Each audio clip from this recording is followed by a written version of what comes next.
In the midst of World War II on September 17, 1944, a young American loader named Eddie Kowalsski made a battlefield discovery that would momentarily shift the tide of armored warfare in France. The U.S. Army's 4th Armored Division, under General Patton's 3rd Army, was pressing into French territory with speed, sometimes too fast for logistical support to keep up.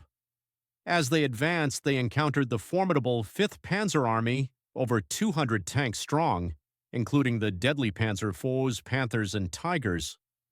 American Shermans, particularly the M4A1 model with its 75 mm gun, were ill-equipped for direct tank versus tank combat. Their armor was thinner, and their guns couldn't reliably penetrate German frontal armor. This asymmetry led to brutal statistics.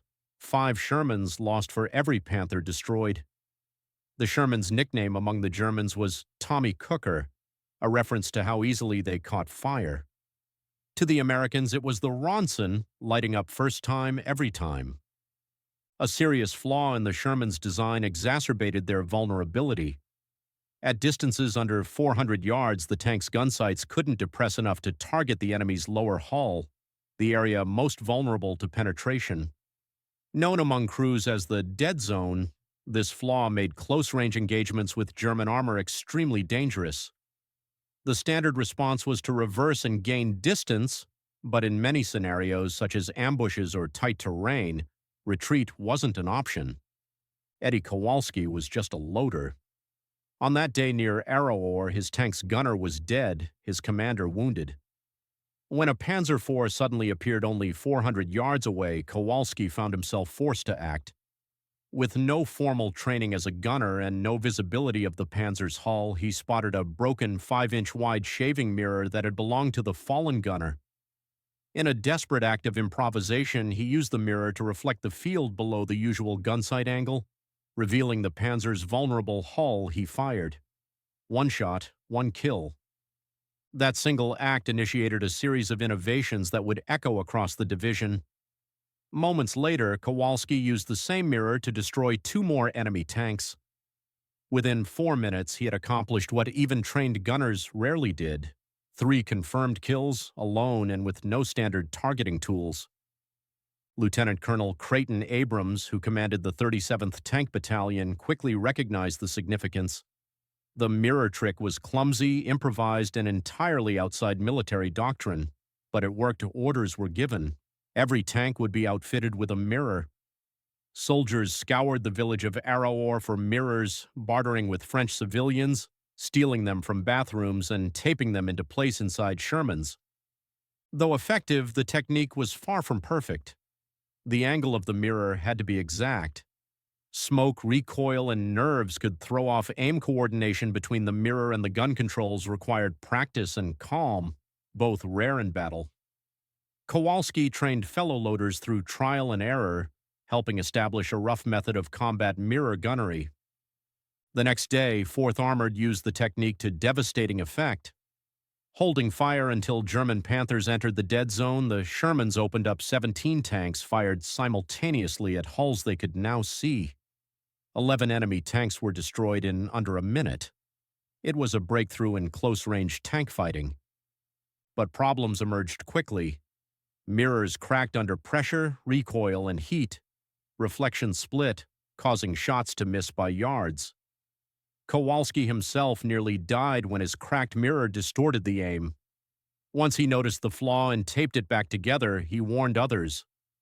New protocols were established: inspect mirrors before combat, carry backups, and secure them firmly. Then another issue surfaced. The mirrors made American tanks visible. German gunners began spotting glints of light from the mirror surfaces and used them as aiming targets, firing at turret periscopes instead of hulls. The result was deadly. Loaders like Private Ray Hollis were killed when shells struck their positions directly. The technique that once gave them an edge was now marking them for death. Abrams faced a decision: abandon the mirrors and return to fighting blind, or adapt. Fixed mirrors were tested, mounted inside the turret, calibrated to specific distances. While they eliminated visibility issues, they were only accurate at set ranges. Combat, however, wasn't predictable. Handheld mirrors remained essential for flexible dynamic targeting, even at great risk. The battalion adopted a compromise. Mirrors would be used sparingly and only at the moment of engagement. Loaders were instructed to stay low until firing was imminent to avoid alerting the enemy. Over the next few days, this adapted tactic remained effective. 4th Armored destroyed 41 German tanks while losing 19 of their own, a much improved kill ratio. Still, the mirror technique was never officially adopted. Bureaucracy and traditional doctrine resisted it. Reports to the Ordnance Department were met with indifference. Close-range tank combat was declared obsolete. Long-range fire and air support were the future. As a result, the mirror trick remained an undocumented field expedient, passed through whispers, never manuals. After the war, the technique faded into obscurity. Kowalski returned to civilian life, brought the cracked mirror home to Pittsburgh, and stored it in a shoebox in the basement. He never spoke of it much. Not until 1973, when historian Dr. James Whitmore found Carson's after-action report, buried in the National Archives. Whitmore traced surviving veterans, interviewed them, and published a small circulation article in 1976. But the mirror trick remained just a footnote. Decades later, a military blogger rediscovered the story. It went modestly viral in military history circles and sparked new interest in battlefield improvisation. Researchers uncovered hundreds of other undocumented innovations: improvised suppressors, makeshift armor, field expedient tourniquets. The mirror trick was one of many battlefield hacks that saved lives but never reached official recognition. Eventually, in 2012, a filmmaker named Sarah Chen produced a documentary about the mirror. It aired to over 3 million viewers, finally bringing widespread attention to the story of Eddie Kowalsski and his shattered mirror. His son, who had unknowingly thrown the mirror away after his father's death in 1994, was stunned. He donated his father's medals to the Patton Museum, ensuring the legacy lived on. Though the mirror itself is lost to a landfill, its impact remains. It wasn't just a piece of glass, it was a symbol of ingenuity under fire.